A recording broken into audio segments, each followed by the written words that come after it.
Très bien. Ah, on a compris? C'est bon. C'est bon. Alors, j'enlève ça. Voilà. Alors, bonsoir à tous. Merci de votre participation à cette nouvelle visioconférence du Club Histoire. Et merci surtout à vous, Nathalie Saint-Cry, pour avoir accepté de venir présenter votre livre qui a pour titre « Je vous aiderai à vivre, vous m'aiderez à mourir ». Nous associons avec plaisir à cet événement le musée Clémenceau et son administratrice, Lise Lantignac, que je salue. Le musée est situé 8 rue Franklin à Paris, dans le 16e arrondissement. Il est situé dans l'appartement où a vécu pendant 33 ans Clémenceau et où il est décédé. C'est un lieu de vie que vous évoquez largement, Nathalie Saint-Cry, dans votre ouvrage. Et le samedi 12 juin à 15h, on pourra vous y rencontrer pour une séance de signature dans le cadre du festival Résonance sur le thème écrivaine. Alors Nathalie Saint-Cry, vous êtes diplômée de Sciences Po 83. Vous êtes aussi titulaire d'un DESS marketing et d'une maîtrise de lettres. Et vous êtes éditorialiste politique à France Télévisions. Alors, comme je l'ai déjà dit, on vous a invité pour nous parler de votre livre que je remontre. C'est un récit autour de l'amitié amoureuse entre Georges Clémenceau, qui avait à l'époque 82 ans, et l'éditrice Marguerite Baldensperger, de 40 ans, sa cadette. Dans votre prologue, vous indiquez que vous êtes journaliste et pas historienne. Vous prenez en effet le point de vue de vous appuyer sur la correspondance de Marguerite et de Georges, 668 lettres échangées en 6 ans.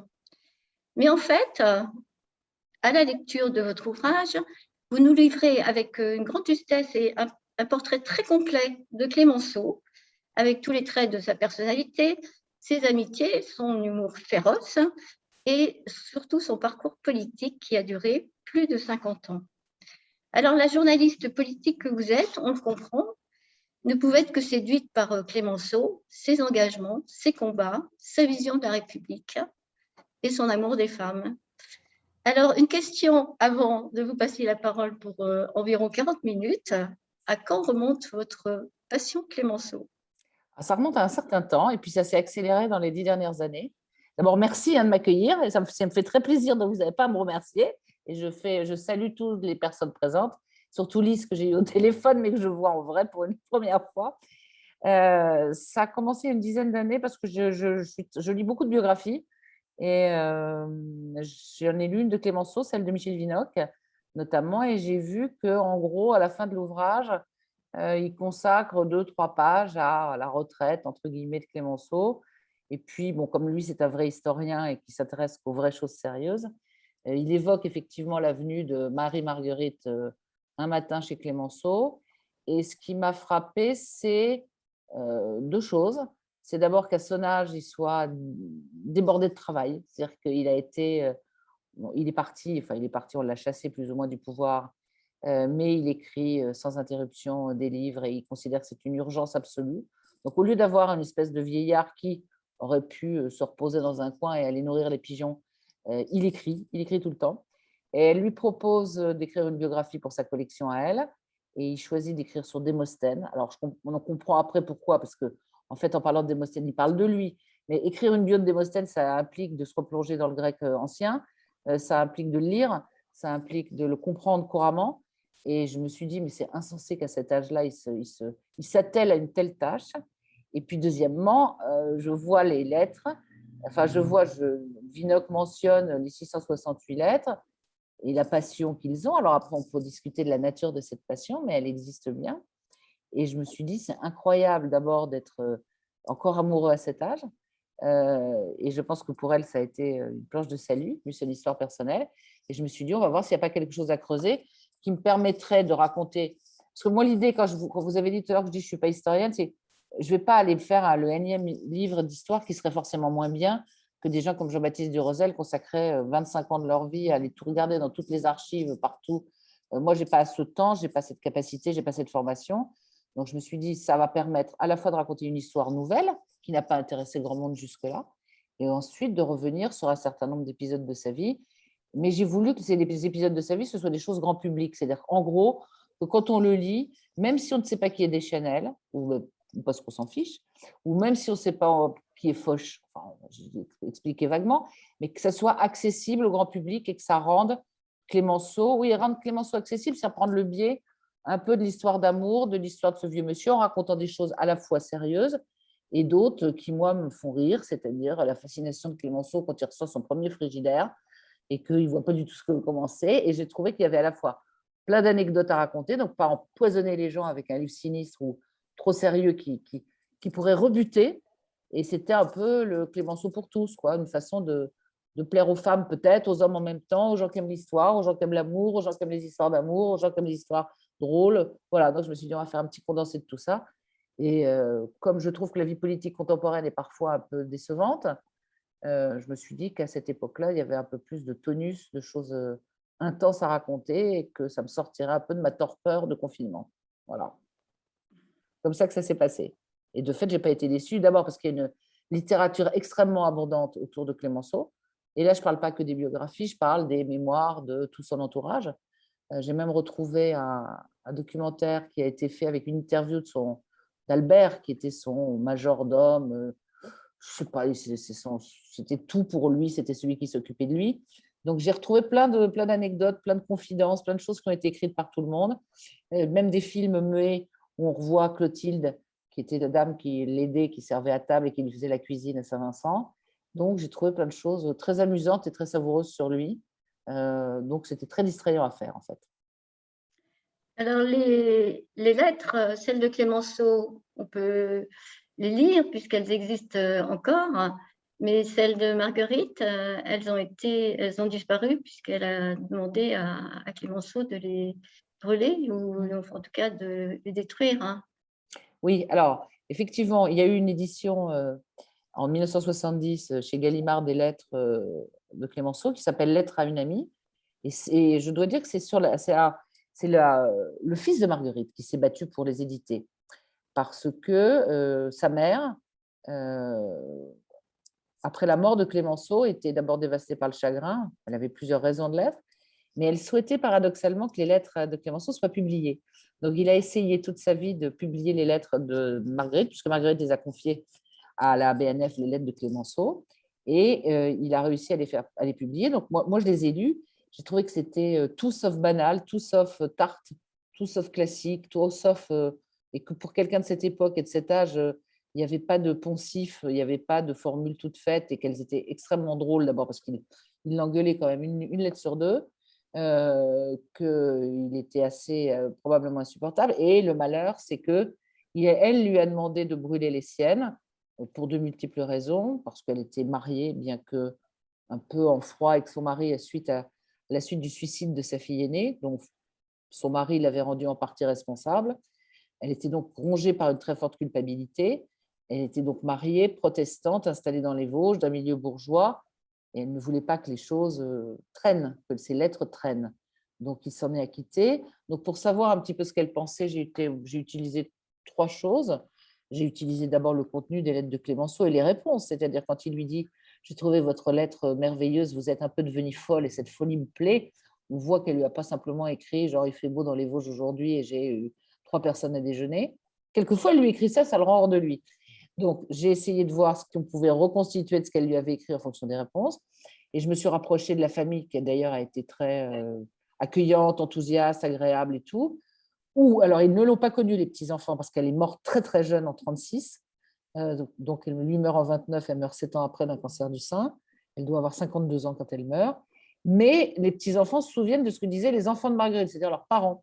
C'est-à-dire que eux, les enfants de Marguerite, m'ont décrit un tempérament plutôt joyeux, plutôt fantasque. Ils m'ont sorti plein de photos, ils ont retrouvé des poèmes qu'avait écrit Fernand, ils ont retrouvé le journal de Fernand. Enfin, ils m'ont donné tout ce que je pouvais obtenir, enfin tout ce qu'on pouvait savoir. Et comme ça, j'ai imaginé un petit peu son caractère, qui n'était pas si, comment dire, pas si bourgeoise de province. très calme et très posée parce qu'elle passe quand même son permis de conduire à 45 ans. Et à l'époque, les femmes ne passaient pas beaucoup leur permis de conduire. Et elle a des moments où elle est un peu, elle rue un peu dans les brancards. Donc, j'ai essayé d'être à peu près fidèle à l'idée que je me faisais de Marguerite. J'en ai peut-être un peu rajouté parfois sur le féminisme. Je ne suis pas sûre qu'elle l'ait été à ce point-là. Excusez-moi. Donc, j'ai peut-être un peu forcé là. Donc, je ne sais pas. J'ai essayé de mettre le curseur de façon la plus exacte en la reconstituant de ce qu'elle pouvait être.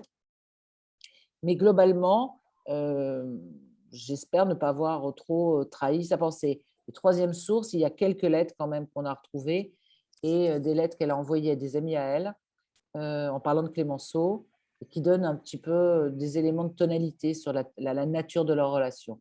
Et quand elle écrit notamment à une de ses amies à la fin de ses jours en disant « Je pleure tous les jours des torrents de larmes, ça a été la plus belle chose qui m'est arrivée dans la vie », on voit que ce n'était pas simplement, c'était ni une relation mondaine, ni une amitié gentillette. Donc, avec ces petits éléments, j'ai essayé de retrouver le caractère de Marguerite. Et pour que le bouquin soit moins ennuyeux, je l'ai fait sous la forme d'un journal. Il n'a évidemment pas existé, mais je me disais qu'au lieu de dire « elle pense à ce jour-là, elle est triste », etc., il fallait mieux avoir un petit contrepoint entre lui, raconté à la troisième personne, et elle, avec son journal, y compris où elle pouvait raconter sa douleur, la peine qu'elle avait, le rapport à son mari, et quand Clémenceau lui cassait les pieds, tout simplement. Et c'était fréquent. Alors, à travers les récits, c'est effectivement la vie politique de Clémenceau que vous faites transparaître, l'Attila, le fléau des gouvernements. Et d'ailleurs, lui, il n'est pas toujours tendre avec Marguerite. Il a été autoritaire dans sa vie et vis-à-vis d'elle, il est très souvent, il est critique.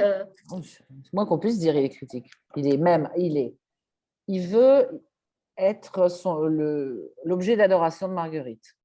Je pense qu'il a souvent voulu être l'objet d'adoration de tout l'entourage. C'est un mâle dominant au sens plein du terme. Il la pousse à écrire.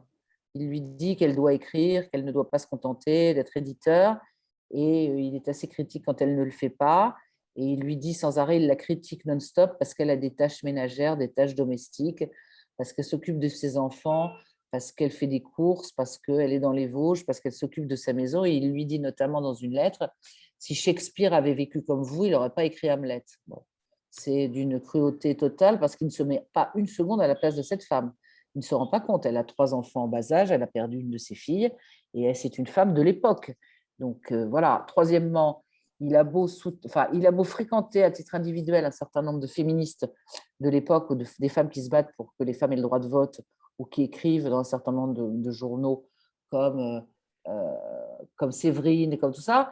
Il est contre le droit de vote des femmes. Il considère, alors il donne des arguments qui est si elle votait, elle voterait à droite parce qu'elle voterait comme leur curé.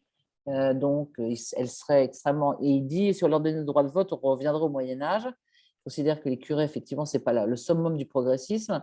En plus, il est extrêmement laïcard. Donc, il oscille dans ses lettres entre… il s'excuse d'avoir été désagréable. Il lui dit, je suis désolée.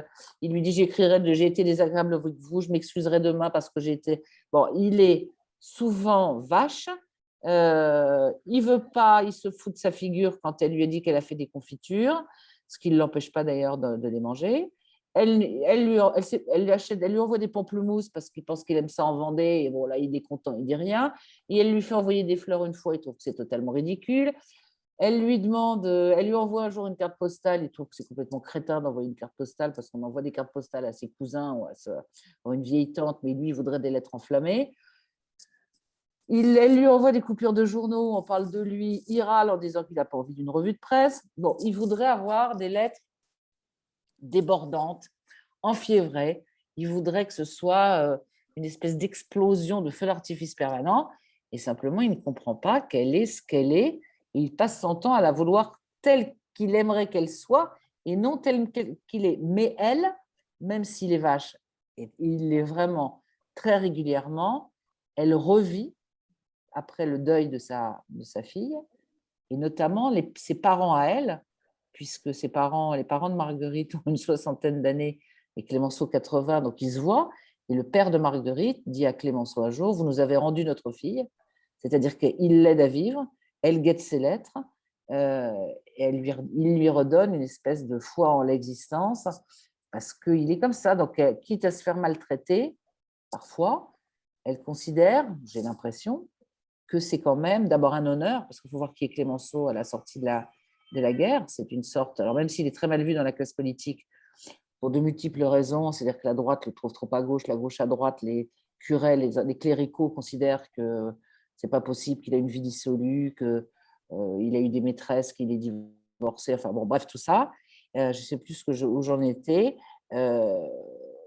Donc c'est une idole, et Marguerite est forcément, en plus, on le sent flatté, parce que quand on est courtisé par un tel homme, je ne vois même pas quel serait l'équivalent aujourd'hui en termes de notoriété, de respect et de sidération, c'est-à-dire que c'est quand même un grand homme. Je pense qu'elle passe par tout cela parce que finalement, elle est flattée, elle aussi, d'avoir quelqu'un qui s'occupe d'elle et qui lui écrit de telles lettres, alors que son mari court le monde pour faire des conférences dans toutes les universités les plus éloignées parce qu'il fuit son chagrin, et qu'en gros, elle se trouve toute seule dans les Vosges, qui est un endroit magnifique, mais enfin, où il pleut sans interruption, et qui n'est pas d'une gaieté folle. Donc, je n'ai rien contre les Vosges, j'y suis allée le week-end dernier, mais on peut l'imaginer renfermée chez elle, souffreteuse, et probablement, tout simplement, souffrant de dépression. Parce que à cette époque, personne n'a l'idée de dire je suis dépressive, il n'y a pas de traitement, et puis on ne se regarde pas le nombril pour savoir si on va bien ou mal. Mais je pense qu'elle a tous les symptômes. Quand elle lui dit j'ai plus envie de vivre, j'ai envie de mourir, et qu'il l'engueule, il a tort de l'engueuler, mais c'est en l'engueulant qu'il lui permet de relever la tête. Donc, je pense que chacun y trouve son compte dans cet échange. C'est plutôt lui d'ailleurs qui évoque sa vie passée, la guerre, l'affaire Panama. Elle posera des questions sur la femme de Marie Plumer, sur la femme de Clémenceau. Elle essaiera de savoir. Alors, ça, c'est un peu une partie que j'ai imaginée, parce que comme je voulais à la fois revenir sur la vie de Clémenceau, je me disais que quand on est avec une femme et qu'on la courtise, je pense qu'elle devait quand même se demander s'il n'y avait pas une espèce de chose étrange sur son passé. Alors, il y a une partie des choses qu'il a écrites lui-même en disant ne me parlez pas de ces années-là, je pense, je ne m'en souviens même plus, c'est-à-dire les années où il a connu sa femme aux États-Unis, où il l'a ramenée. Donc, comme je voulais quand même raconter cette histoire aussi, que j'ai découverte, et je suis tombée vraiment des nues en racontant son histoire de divorce. D'abord parce qu'elle est beaucoup évoquée dans le livre de Durossel, mais la façon infecte dont il s'est conduit avec sa femme, ça, je suis absolument tombée des nues. Je m'en suis toujours pas remise d'ailleurs, parce que je trouve que ça ne va pas avec son personnage.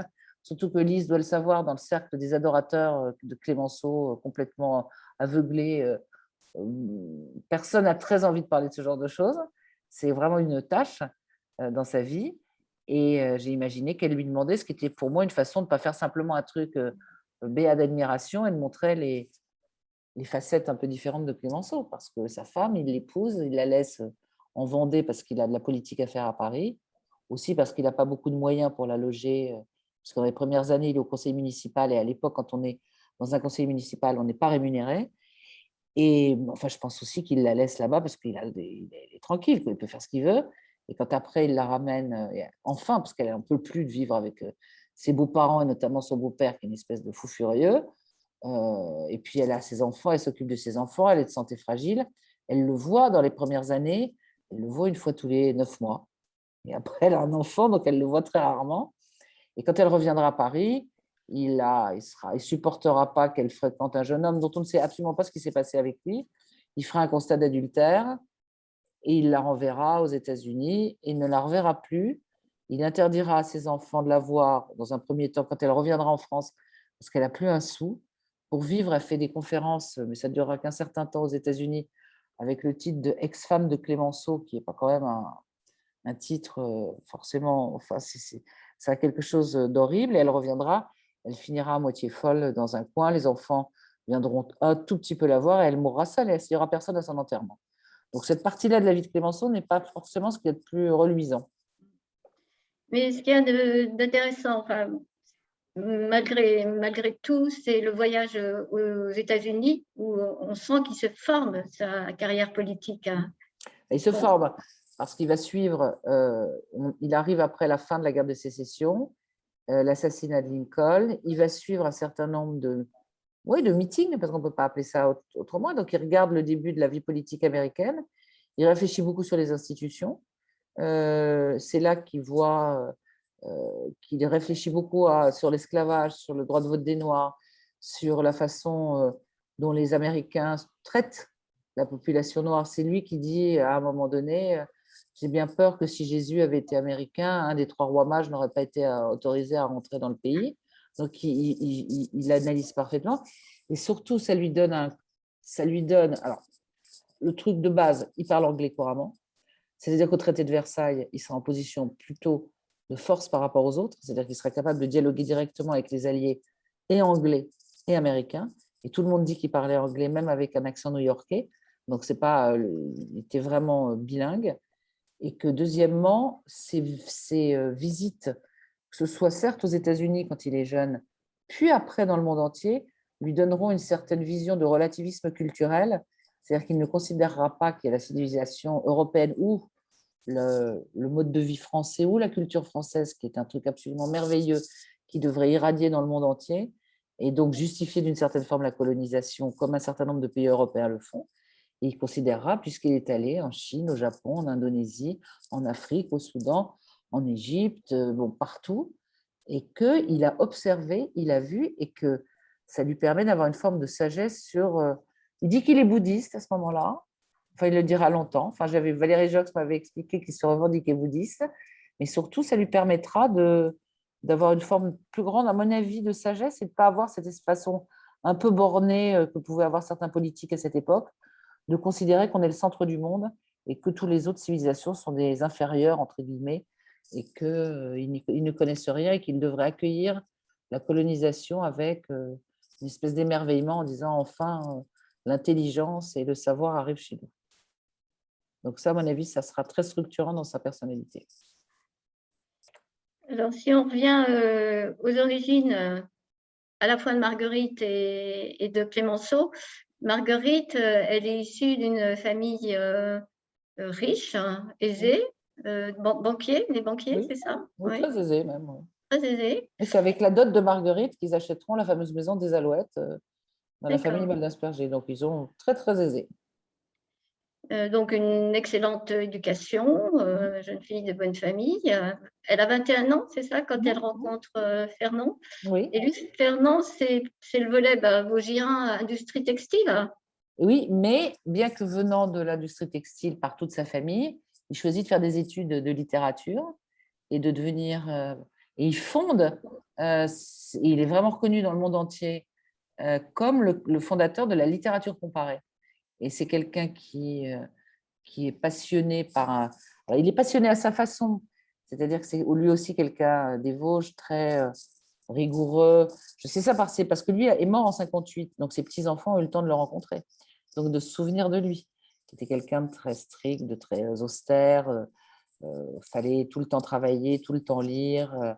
C'est lui qui avait offert à Bernard, qui est le petit-fils de Marguerite, raconte que quand il a, je crois, 7 ans, son grand-père, qui faisait un cadeau une fois par an à Noël, lui avait offert un livre qui s'appelait Les prosateurs polonais, qui pour un gamin de 7 ans, dédicacé en disant à mon petit-fils, voilà. Bon, Bernard n'avait pas été absolument en transe de joie alors que sa sœur avait une boîte de couleurs et de peinture et qui leur disait, il les levait le matin, donc ses enfants, donc à Saint-Dié dans les Vosges, le dimanche matin vers 7 heures, il arrivait dans les chambres des enfants en disant, en général il pleuvait, racontent les enfants, en disant quel bon matin pour une version latine, quelle bonne journée pour une version latine.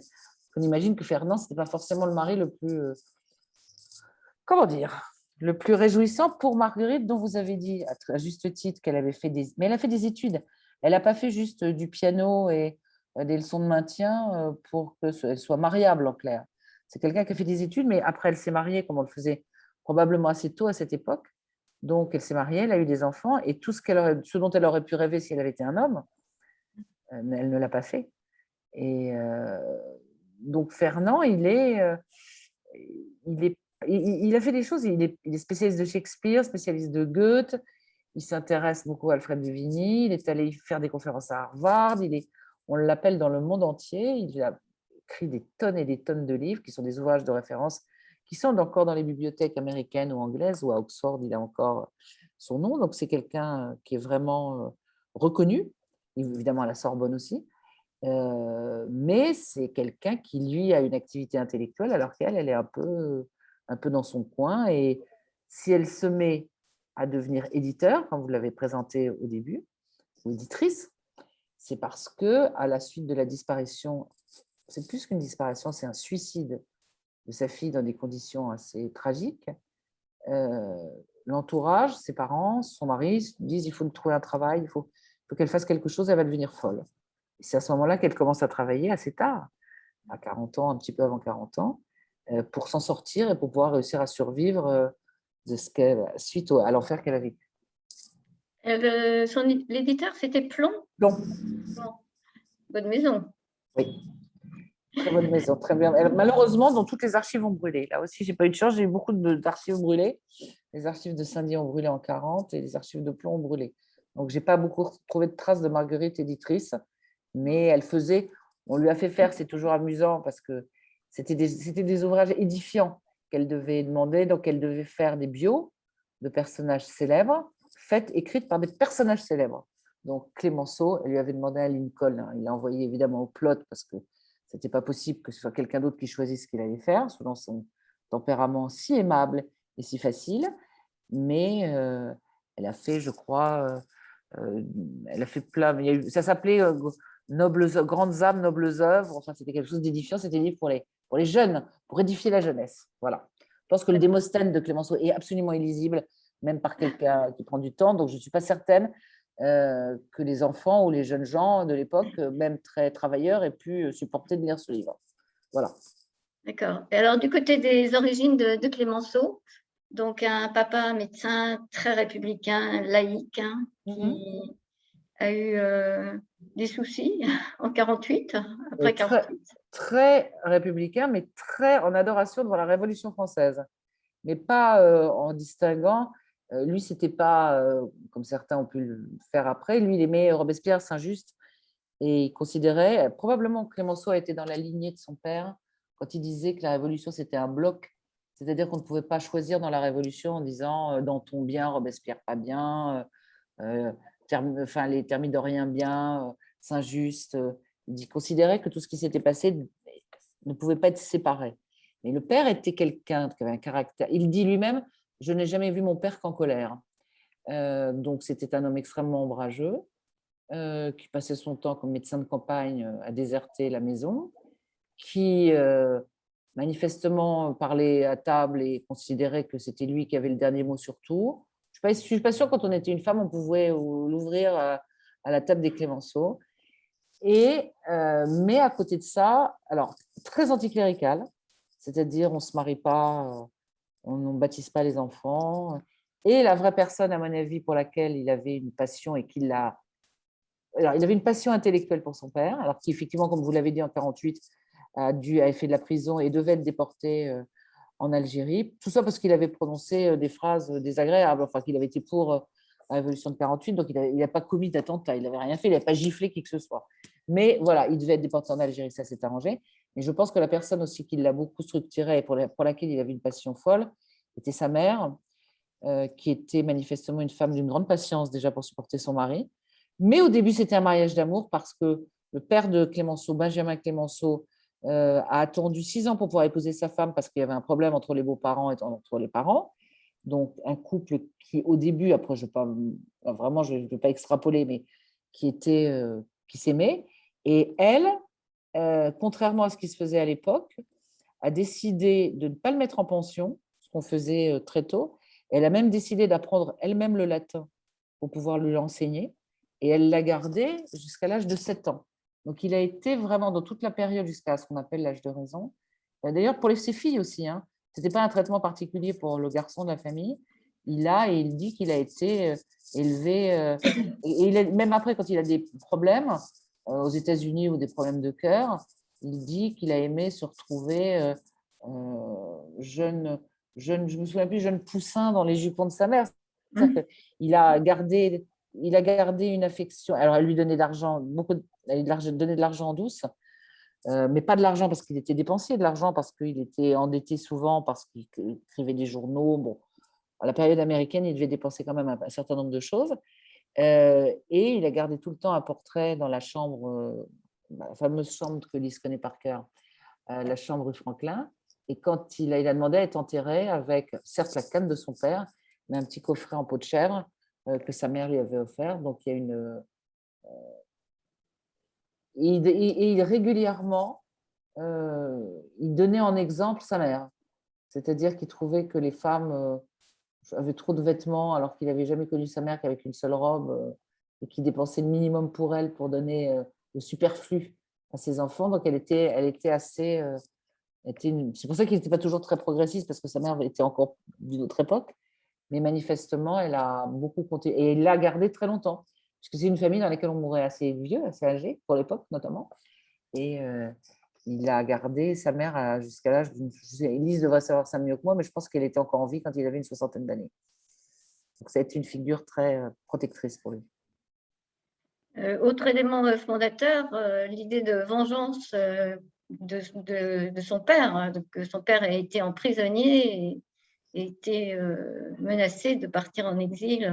Absolument. C'est-à-dire que lui-même a toujours défendu les idées de 48. Il était après contre Napoléon III, bien sûr. D'ailleurs, il est enterré sous un cèdre qui a été planté en 1848 par son père, en hommage à la Révolution de 48. Et il repose à côté de son père sous ce cèdre. Et quand il a vu son père alors, emprisonné, il lui a dit « Je te vengerai ». Enfin, il l'a raconté partout. « Je te vengerai ». Et son père lui a répondu « Si tu veux me venger, travaille ». Mais il y a eu là, effectivement, et lui-même, Clémenceau a été inquiété après en fêtant l'anniversaire de la Révolution de 48. Alors, il a dû rester une soixantaine de jours emprisonné ou incarcéré, 70 jours, je ne me souviens plus avec précision. Mais effectivement, il revendiquait l'héritage de son père. Et ce n'est pas neutre qu'il ait voulu être enterré à côté de son père. C'était vraiment une admiration sans borne. Et je pense que le caractère, il a hérité d'une partie du caractère de son père. Ce n'est pas forcément le truc le plus paisible. Si on revient au Baldensperger, on a l'impression dans votre livre qu'il a trouvé une famille, parce que les parents viennent à Paris, dans rue Franklin, le mari vient, il invite Marguerite à Saint-Vincent-sur-Jard.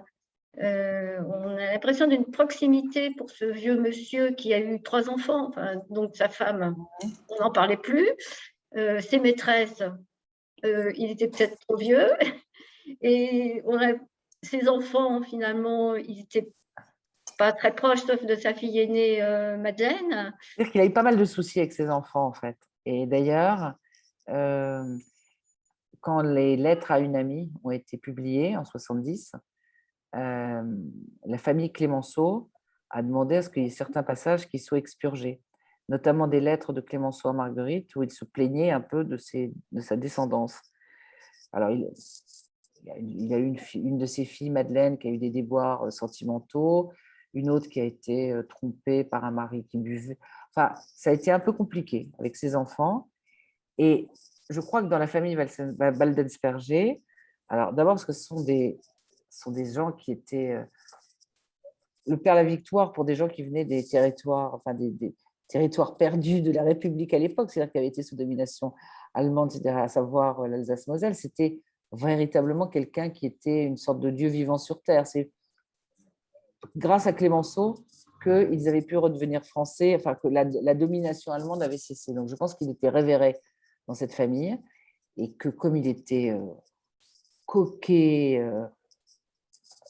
je pense que comme tout le monde était en extase devant lui, ça devait lui plaire.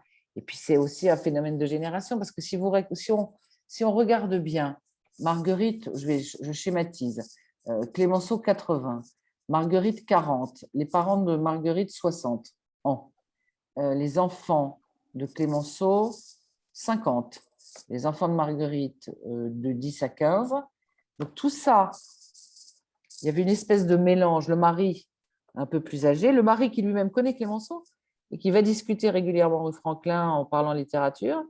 Donc tout ça donne une espèce d'immense famille. Ça peut sembler étrange, mais je pense que c'est expliqué et explicable par la notoriété et la popularité et l'admiration de Clémenceau. C'est-à-dire que être connu de Clémenceau, pouvoir inviter Clémenceau à déjeuner, pouvoir le voir, ce que la mère de Marguerite fera assez régulièrement, c'est un énorme privilège pour eux. Et ce qui fait que les enfants de Marguerite appellent Clémenceau oncle Georges et que les filles de Clémenceau vont en cure quelquefois à Bagnoles avec Marguerite et que tout ce petit monde se voit avec des pointes de jalousie régulièrement, puisque la fille de Clémenceau, Madeleine, râlera en disant tu trouves bien le temps d'écrire tous les jours à une autre, se plaignant que son père, en gros, écrit à Marguerite et pas à elle. Et Clémenceau disant lui-même à Marguerite, méfiez-vous de Madeleine, c'est une rusée, ne racontez pas trop ce qu'on fait. Parce que aussi, quand Marguerite est à Saint-Vincent, il fait le ménage. Il ne veut pas que ses filles ou son fils viennent l'enquiquiner parce qu'il veut être avec elle toute seule. Tout ça peut sembler étrange, genre famille recomposée, mais finalement, ça tient probablement par la notoriété et la popularité dont jouit Clémenceau et l'admiration que tous les gens ont pour lui dans ce milieu-là et à cette époque. Alors, justement, les séjours à Saint-Vincent-sur-Jard, hein, c'est vraiment un moment très, très intime, de proximité, où Clémenceau se met en quatre pour lui cueillir des fleurs, pour lui faire manger un poulet sous bise. Sous bise, absolument. C'était une des spécialités de Clotilde et que Clémenceau adorait. Je ne suis pas sûre que Marguerite ait vu la silhouette de Marguerite. C'est une femme extrêmement fine, extrêmement élancée, pas pas une grosse. Je ne la vois pas se ruer sur la nourriture. Lui faisait attention, parce qu'il était diabétique, mais il avait un solide pot de fourchette. À côté de ça, il marchait 20 km par jour. Donc, il n'y avait pas de problème, il faisait de la gym. Donc, le poulet sous bise, c'est de la béchamel, de l'oignon, et c'est un poulet qui est cuit des heures à la cocotte. Et oui, il la traite bien. C'est-à-dire qu'il est tellement content quand elle vient, il lui demande sans arrêt à quelle heure, comment. Il est sans arrêt en attente. C'est-à-dire que même quand il ne l'engueule pas, il lui demande quand elle va revenir. Et il lui écrit des choses. C'est là qu'il y a des choses qui sont très belles. C'est quand il lui dit, même s'il dit qu'il n'aime pas le soleil parce qu'il préfère la pluie, parce qu'il a toujours trop chaud, je ne sais pas quoi. Et à côté de ça, il a souvent froid aussi. Il lui dit, quand vous n'êtes pas là, le soleil n'est pas le même. Il est sans arrêt en demande parce que, si vous voulez, je pense que, et c'est très présent dans ses lettres, il a l'obsession du temps qui passe, même s'il reste très jeune et très actif dans le. C'est-à-dire qu'il lui dit, est-ce que vous vous rendez compte que vous avez plus d'années à vivre que mois de semaine? Donc il sait très bien qu'il y a une espèce de compte à rebours entre deux, qui est. C'est pour ça que le titre, le pacte, c'est vous m'aiderez à mourir, je vous aiderai à vivre, vous m'aiderez à mourir. C'est qu'il sait très bien que son temps est compté. Et il ne veut pas attendre quand il lui demande quand elle va venir.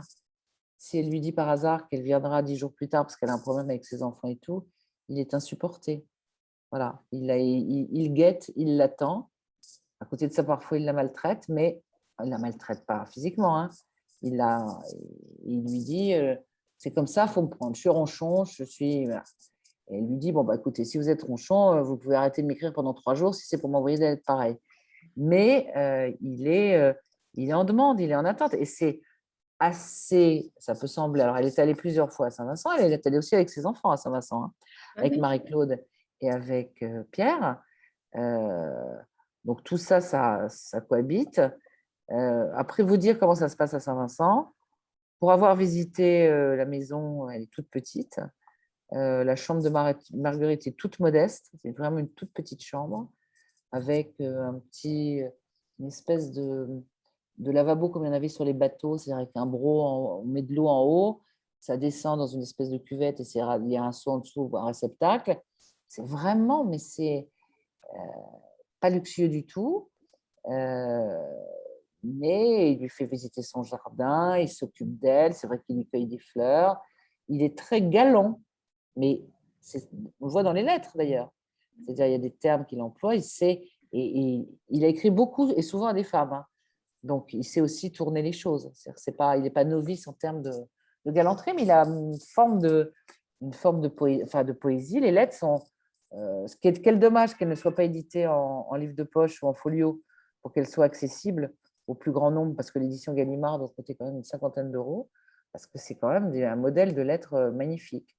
Donc, il attend, il va la chercher à la gare, il est complètement excité, il est comme un gamin. Et quand elle ne vient pas et qu'elle lui écrit, il se garde les lettres, il les lit, il les relit après le déjeuner, et puis malheureusement, il les brûle. Enfin, malheureusement pour lui. Enfin, pour nous aussi, parce qu'on aurait aimé Nous le aussi. lire. Et donc, à partir de 1926, il y a plusieurs deuils autour de lui, dont Monet, qui était son grand ami et qui l'a entouré beaucoup. Oui. Et il a beaucoup entouré. Si vous voulez, c'est vrai qu'il a une succession en peu de temps. Il aura Geoffroy qui meurt, c'est une sorte de trio. Alors, on parle toujours de Monet parce qu'il est le plus connu. Monet, je me demande même si il le dit dans un certain nombre d'ouvrages, s'il ne considère pas que l'amitié est une valeur supérieure à l'amour, par sa constance, par sa durée infinie.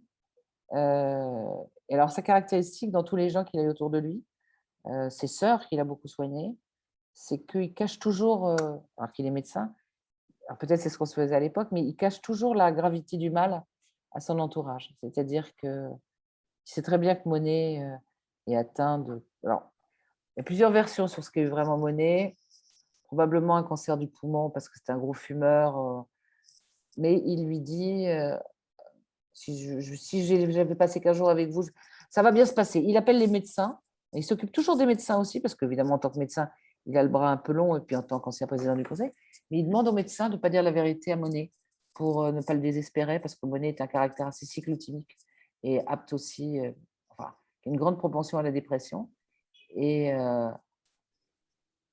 je pense qu'il a une passion pour lui, une passion, une admiration, et qu'il supporte de Monet ce qu'il ne supporterait de personne. Parce que je pense que Monet est encore pire que Clémenceau d'un point de vue du caractère. C'est-à-dire que Monet est connu pour lacérer ses toiles, parce qu'il les trouve jamais assez bien, pour piquer des crises, balancer des trucs partout. Parce que Monet n'est jamais content, jamais. Tout ce qu'il fait, et Clémenceau réussira à soutirer à Monet quelques tableaux en lui disant maintenant, par pitié, arrêtez de le détruire, celui-là, on va le garder quand même. Et ils ont une relation très particulière. Il essaie de l'attirer à Saint-Vincent. Monet ne viendra qu'une fois. Et surtout, c'est la scène qui est connue, qui est assez connue, c'est quand Monet meurt. Donc il arrive, il fonce. Et au moment de l'enterrement de Monet, quand l'employé des pompes funèbres, mais là je vais vous raconter tout le livre, donc vous ne le lirez pas. Quand l'employé des pompes funèbres a recouvert le cercueil de Monet d'un drap noir, enfin, comme c'est la coutume, à ce moment-là, il arrache, il y avait un rideau, parce qu'il y a plusieurs versions, mais ça je sais que la mienne est la bonne. Il arrache un rideau qui était dans la maison de Monet où il y avait des motifs de pervenche, de myosotis, enfin plein de couleurs. Et il arrache le truc noir en disant pas de noir pour Monet, le noir n'est pas une couleur. Et il renverse, il retourne, il couvre le cercueil de Monet de la cotonnade en question où il y a plein de couleurs. Et ce qu'on raconte aussi, ça il y a des témoins oculaires de l'époque, c'est qu'il était incapable de dire un mot. Enfin, il n'était pas prévu qu'il parle, mais il était, quand il va pour l'enterrement, il pleure. Il pleure et on n'a pas l'habitude de voir Clémenceau pleurer. Enfin, c'est pas le genre, pas au sens, mais il est dévasté par la mort de Monet. Il est vraiment manifestement dévasté. Et il savait pourtant que ça se terminerait très mal. Mais il lui finissait des lettres en lui disant « Je t'aime, mon cher Claude, mon vieil hérisson sinistre, mon vieux crustacé ». Et les lettres de Clémenceau à Monet sont vraiment très, très, très belles. C'était pas le cas avec Rodin? Écoutez, Rodin, je pense, j'ai pas eu tous les détails. Je pense que Rodin, je pense qu'ils ont eu une femme en... Je pense qu'il y a eu une des femmes qui a préféré Rodin à Clémenceau, que ça ne lui a rien arrangé. Non, il ne l'aimait pas. Manifestement, au moment de l'affaire Dreyfus, Rodin n'a pas été forcément exemplaire, s'intéressant plus à ce qui pouvait l'arranger dans sa carrière qu'à l'engagement aux côtés des Dreyfusards. Et bon, il a considéré, alors ça c'est des trucs de coquetterie, parce que chaque fois qu'on le sculptait, il trouvait qu'il était moche. Donc il a considéré que Rodin l'avait raté. Et il considérait un petit peu aussi que Rodin était assez intéressé par l'argent. Voilà. En tout cas, il l'avait un peu dans le nez. Mais il avait beaucoup de gens dans le nez, il faut dire. Il n'était pas forcément d'une grande objectivité ou d'une grande honnêteté, parce qu'il se payait à peu près tout le monde. Et pour lui plaire, il fallait se lever extrêmement tôt, je pense. Alors, juste avant de passer la parole à nos participants, je voulais citer les petits noms mignons que Georges affublait Marguerite. Alors, bel oiseau, écureuil volant ou déesse fricassée dans la neige des Vosges. C'est très mignon. Ah, moi, j'aimerais bien qu'on m'envoie des trucs comme ça. Je ne sais pas vous, mais enfin, maintenant, on a des SMS dans le meilleur des cas, et encore. Donc, je très trouve imagé, très charmant. il y a plein de… Oui, mais il y a des trucs aussi qui disent, quand il lui dit je suis l'Etna face à la banquise. Alors, le positif, c'est d'être l'Etna, que ça donne quand même l'idée qu'il est toujours assez bouillant. Et la banquise, c'est un peu vachard, comme s'il était un monstre de froideur. Mais, et oui, mais c'est quand même, je trouve que c'est… j'ai pas lu toutes les correspondances amoureuses, mais je trouve que c'est d'une qualité d'écriture et d'originalité, euh, avec, avec aussi des choses très dures, mais c'est jamais banal, hein, c'est jamais des poncifs, je trouve. Alors, pour les questions, on ne les pose pas en direct, on passe par le chat. Donc, allez-y, on les attend avec plaisir. Juste pour dire un mot sur la fin, puisqu'il y a une fin dans l'histoire. Donc, 24 novembre 1929, Clémenceau meurt rue Franklin et est enterré avec son père. Et Marguerite se rend à l'enterrement. Oui, elle est admise.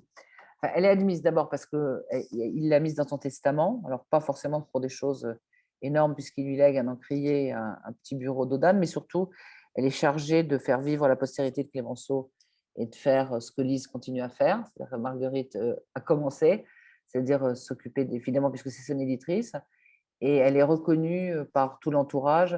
Tout le monde sait que c'est quelqu'un d'important, donc elle sera dans les voitures qui suivent, avec, alors évidemment avec la famille, mais avec Mandel, avec Wormser, avec Jeannet, avec tous les fidèles,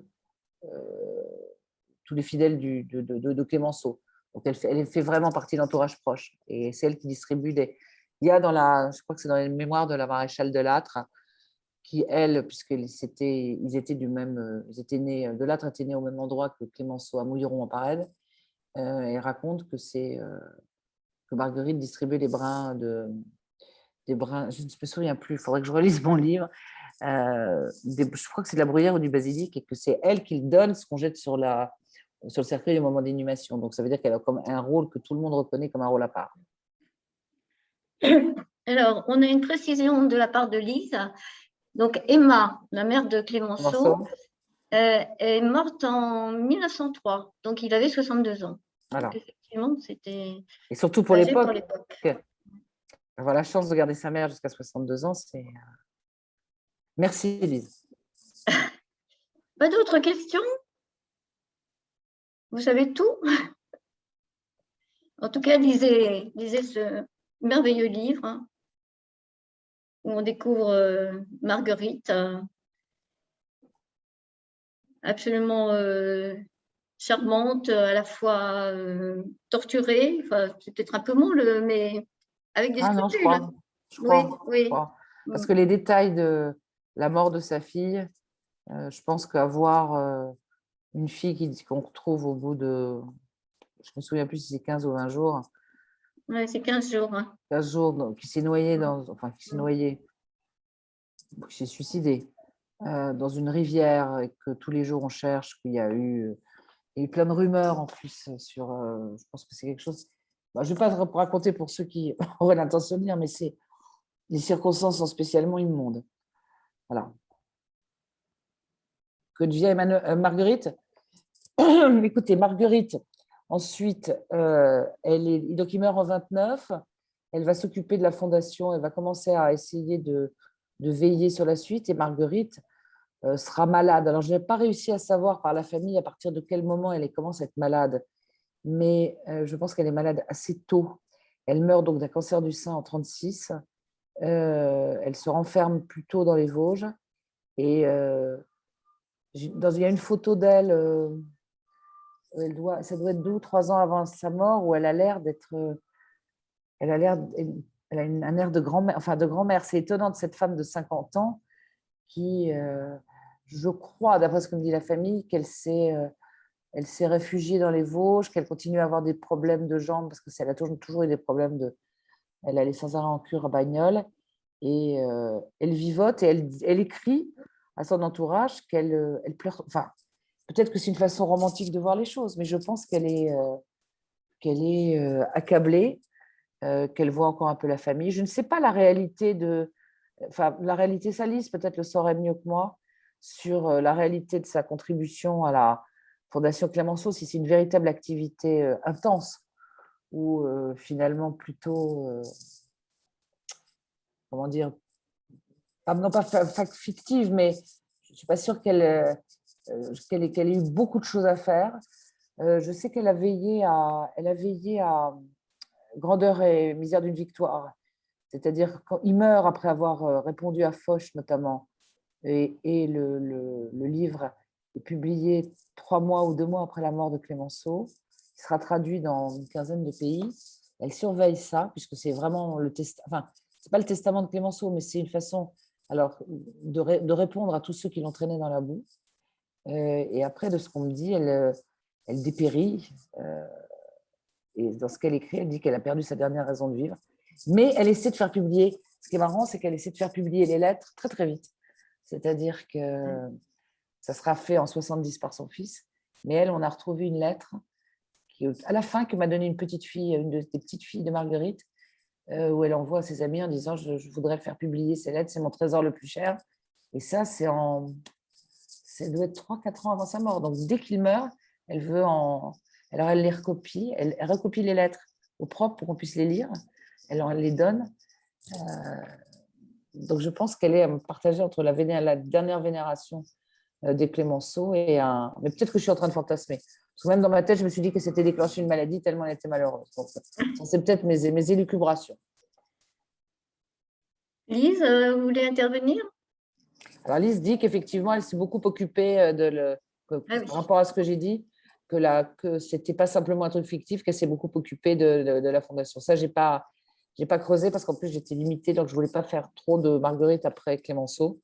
Mais donc, Lise nous apporte un élément notable sur le musée en disant qu'elle s'en est beaucoup occupée. Je suis désolée, Lise, de traduire que vous n'ayez pas que vous soyez, je sois le ventriloque.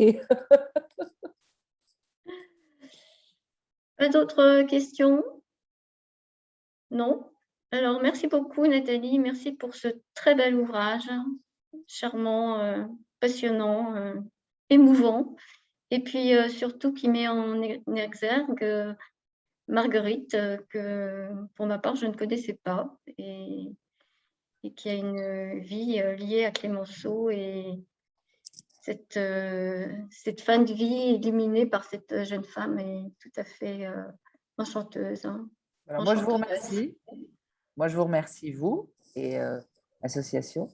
Je remercie Valérie Jox, je ne sais pas si elle est là autour, elle allait partir, qui m'a donné un petit coup de fouet dès le début pour me dire que ce n'était pas une idée saugrenue de faire ça, qu'il fallait. J'ai eu beaucoup de femmes très charmantes. Sylvie Brodzia, qui est une universitaire, qui m'a beaucoup aidée. Élise, que je n'ai pas connue parce qu'on était en plein confinement, enfin que j'ai connue au téléphone, voilà, et qui notamment nous a donné un coup de main gigantesque pour les photos, parce qu'il y a quelques photos dans le livre. Je voulais avoir des photos, la famille m'en a donné. En fait, l'histoire, c'est que comme je ne voulais pas que le livre coûte plus de 20 euros et que les cahiers photos, c'est cher, j'ai préféré avoir des photos presque parfois un petit peu dégradées, mais quand même en avoir, et des photos libres de droit. Donc, Lise a tout géré de main de maître, de maîtresse, je ne sais pas si ça se dit, de main de maîtresse, si on veut tout féminiser. Et vraiment, la fondation, c'était… enfin, tout le monde m'a donné vraiment un coup de main sans se demander si j'allais raconter des âneries parce que les journalistes… Bon, il y en a qui ont eu ces arrière-pensées, mais ça n'est ni Lise, ni Valérie Jox, ni Sylvie Brodziak.